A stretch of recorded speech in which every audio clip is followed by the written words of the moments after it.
Jika kita berbicara mengenai infrastruktur cloud, maka kita mengenal ada beberapa komponen. Yang pertama adalah on-premise, kemudian IaaS atau infrastruktur as a service, kemudian ada PaaS atau platform as a service, dan yang ketiga ada SaaS ataupun software as a service. Nah, di bagian-bagian ini itu memiliki yang dinamakan share security. Jadi ada bagian di mana satu komponen itu menjadi bagian dari user dan beberapa komponen lain dapat menjadi bagian dari vendor. Kalau kita lihat yang pertama, hanya komponen on-premise yang semua tanggung jawab itu ada di user.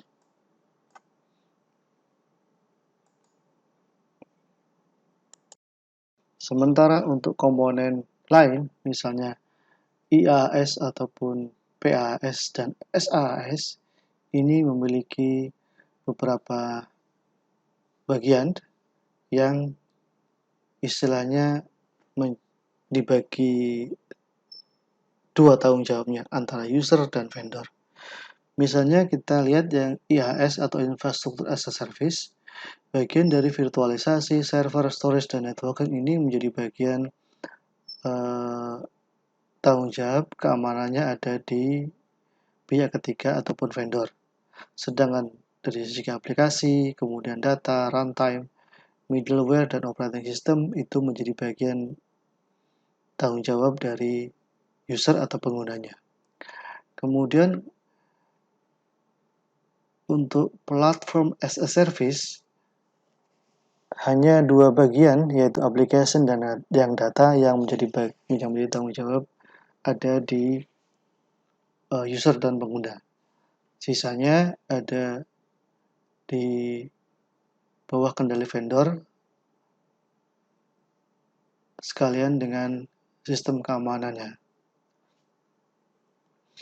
Nah, kalau kita berbicara untuk komponen yang terakhir yaitu software as a service, maka semua komponen yang ada dari mulai application sampai dengan networkingnya ini menjadi tanggung jawab dari vendor yang menyelenggarakan layanan cloud service tersebut. Contoh dari IaaS misalnya saja beberapa layanan yang disediakan oleh DigitalOcean, kemudian Rackspace, Amazon Web Service, kemudian ada Google Compute Engine, dan juga di sini ada Alibaba Cloud Computing. Kemudian di PaaS ada juga AWS Elastic Beanstalk, Windows Azure, Google App Engine, OpenShift, dan ada beberapa service yang ditawarkan Alibaba juga ada di posisi yang komponen PaaS ini. Contoh yang untuk software as a service misalnya saja adalah Cisco Webex, Concur, kemudian Dropbox, Zoom, GoToMeeting, dan lain sebagainya.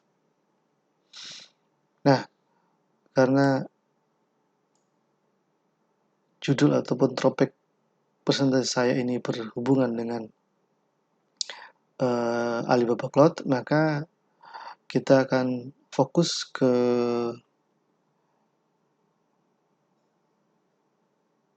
sistem security yang dibangun oleh Alibaba Cloud untuk mengamankan user-user yang menggunakan service dari Alibaba Cloud. Jadi ada beberapa tantangan yang berkaitan dengan keamanan cloud computing. Yang pertama adalah kurangnya visibility control. Dengan demikian kita harus bisa memilih vendor-vendor yang memang bisa memberikan layanan kepada user agar user ini dapat mendapatkan kontrol yang baik terhadap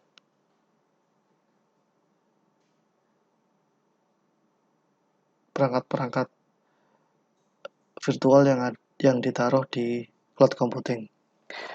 Yang kedua, tantangannya adalah ada beberapa cloud platform yang mungkin tidak pas ataupun bertentangan dengan regulasi di dunia industri.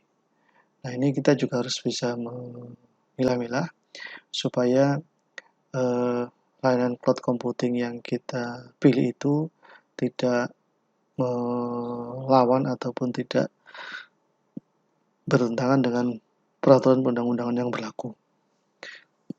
Yang ketiga ada data privasi issue, di mana ini salah satu hal yang menjadi sangat krusial, di mana vendor harus bisa memastikan bahwasanya data-data user yang disimpan di sana itu aman, dipastikan aman, dan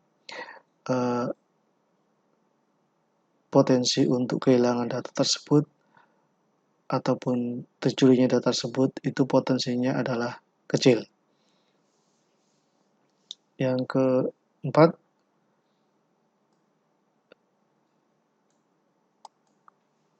adalah bagaimana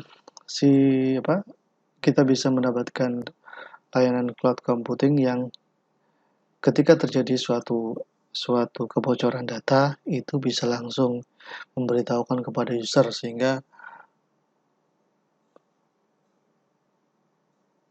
bisa diminimalisasi kerugian-kerugian yang muncul akibat dari kehilangan data tersebut.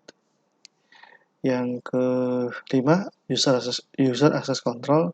Ini menurut saya sih masih berkaitan dengan bagian yang pertama tadi. Jadi gimana caranya kita bisa mendapatkan vendor cloud computing yang memang bisa memberikan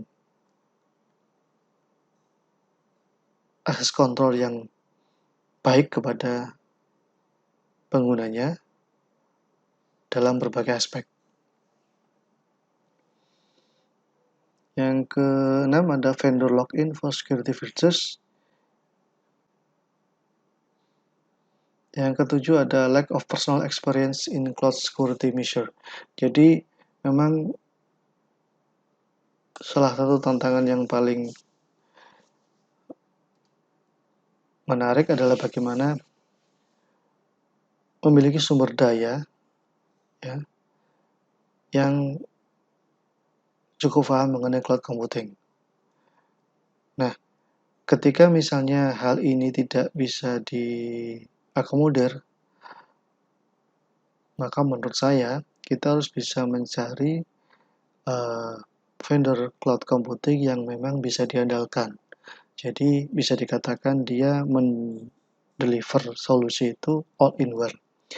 Dengan demikian user memiliki pengalaman meskipun dia tidak memiliki personel yang cukup expert, namun di sisi lain bisa mengandalkan vendor sebagai penyedia cloud computing untuk melakukan hal-hal yang tidak bisa dilakukan oleh user akibat dari kekurangan sumber daya di bidang teknologi informasi tersebut.